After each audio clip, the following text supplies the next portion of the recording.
প্রিয় শিক্ষার্থী, আসসালামু আলাইকুম। আজকের এই ক্লাসে আমরা অষ্টম শ্রেণীর ইংরাজি বইয়ের ৬৭ নম্বর পেজ নিয়ে আলোচনা করব।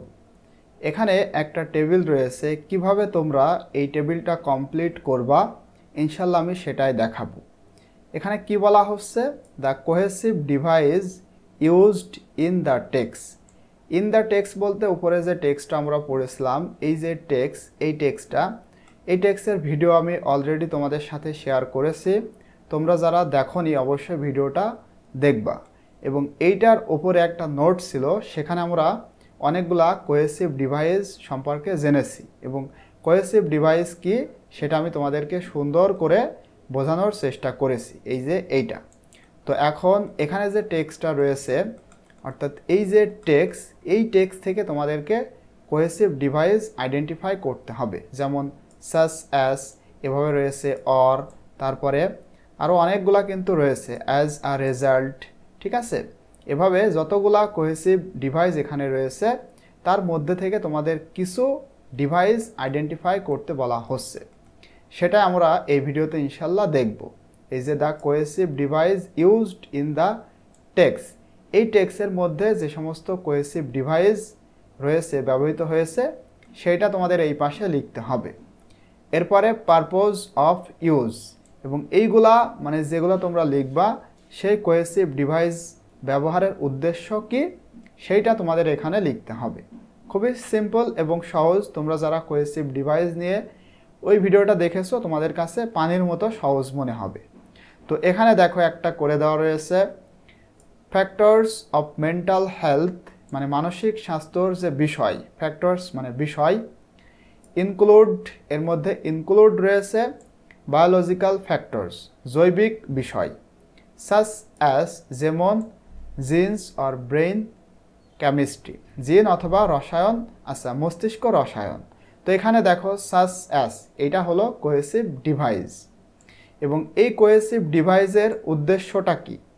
Here the cohesive device such as, এখানে cohesive device such as is used to give examples of the factors of mental health, মানসিক স্বাস্থ্যর যে বিষয় সেইটার উদাহরণস্বরূপ হিসেবে এখানে সাচ অ্যাজ যে কোহেসিভ ডিভাইস সেটা ব্যবহৃত হয়।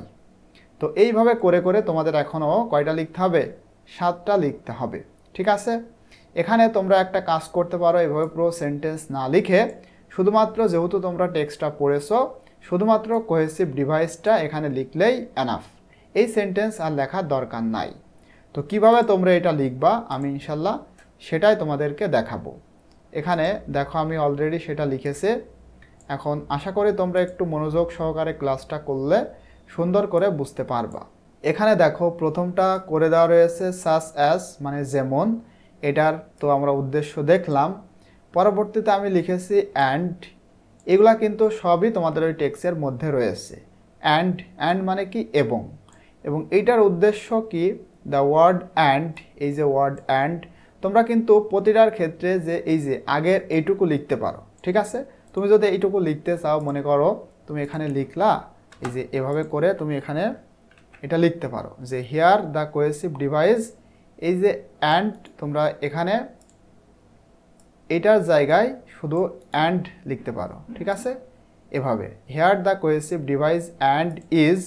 ঠিক আছে, লেখার পরে তোমরা এইটা তখন না লিখলেও হবে, এখান থেকে অ্যান্ড ইজ বাদ দিয়ে এই যে এখানে and is connects similar ideas or actions in a sentence, এইভাবে করে উদ্দেশ্যটা লিখতে পারো। মানে বারবার এটা না লিখলেও কোনো সমস্যা নাই। ঠিক আছে, আমি যদি এইটা মানে প্রথম যে কথা এইটা লেখিনি, তোমরা যদি লিখতে চাও এভাবে লিখতে পারো, অথবা তোমরা যদি চাও শুধু উদ্দেশ্যটা লিখলেই হবে, যেহেতু তোমরা এখানে তোমাদেরকে বলে দেওয়া হচ্ছে যে এইটার ব্যবহারের উদ্দেশ্য কি। বারবার এটা না লিখলেও কোনো সমস্যা নাই।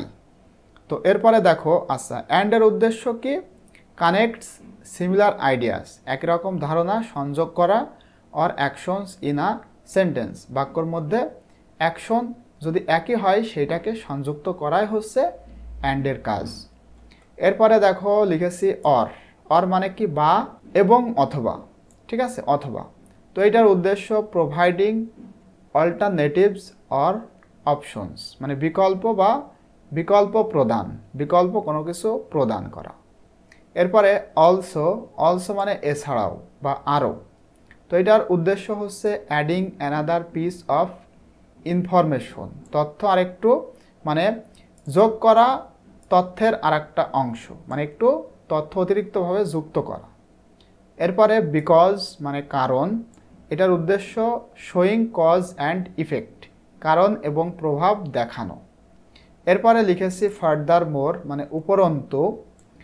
তাহলে এটার উদ্দেশ্য adding information or emphasising points, মানে তথ্য যোগ করা অথবা পয়েন্টের উপরে গুরুত্ব দেওয়া বা জোর দেওয়া।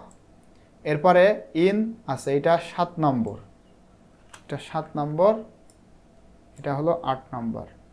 এরপরে দেখো ইন কনক্লুশন মানে উপসংহারে। তো এটার উদ্দেশ্য সামারাইজিং অর কনক্লুডিং আইডিয়াস, মানে ধারণাগুলোকে সংক্ষিপ্ত এবং উপসংহার করা বা একেবারে ছোট করে ফেলা। সর্বশেষ লিখেছি আমরা অ্যাজ আ রেজাল্ট মানে ফলে।